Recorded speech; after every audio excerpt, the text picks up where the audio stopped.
I remember one very vivid experience in my life. I have admitted to one teacher of meditation that I have fear of darkness. And somehow I got this because there were many stories in my childhood. You know, children, they tell different stories. And I was always terrified of darkness. I remember that was also one experience. As a child, I decided to go, and there was this, and I afraid very much of the graveyard. In my village, there was like a square in that village, and that square was former graveyard. So I knew that. And normally, the daytime we used to play in that. There are no more any signs. It just we know that there are some corpses there below the ground, and there is no sign of graveyard because it's very old. So daytime we are playing there. But in the night, one night, I decided to go there. So I went halfway and then I turned back and I went home. I couldn't overcome myself. The fear of darkness was very strong. And then later on in my life, one teacher of meditation, when he heard that I do have that fear, so he told me, look, tonight,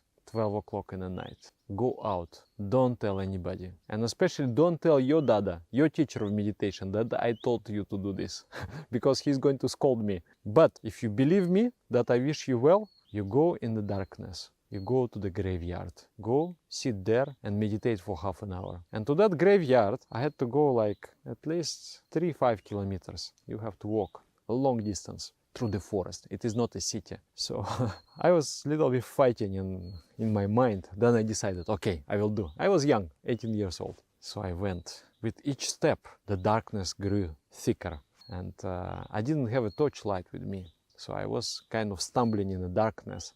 And I was moving, determined. I will reach that graveyard. I will sit and meditate there. So I came there. I was sitting. The imagination was drawing such pictures, you know. Maybe I watched some horror movies like The Rising Dead and something like that. So I was sitting full of fear, full of, you know, stress. And I have meditated. There was a strong impulse to run away.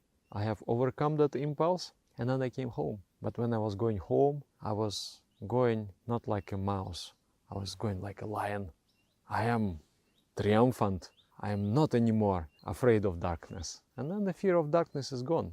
Now I can go anywhere in the dark. What's the problem? I walk through the forest and I feel very comfortable. There is no fear anymore. The fear was broken. Then next morning he asked me, did you go? I say, yes, I went. And then he took one banana. He said, okay, here is your prize. That was very sweet. I was feeling very, I was feeling very good that, I have overcome my fear. So this is the principle. You go and confront the fear.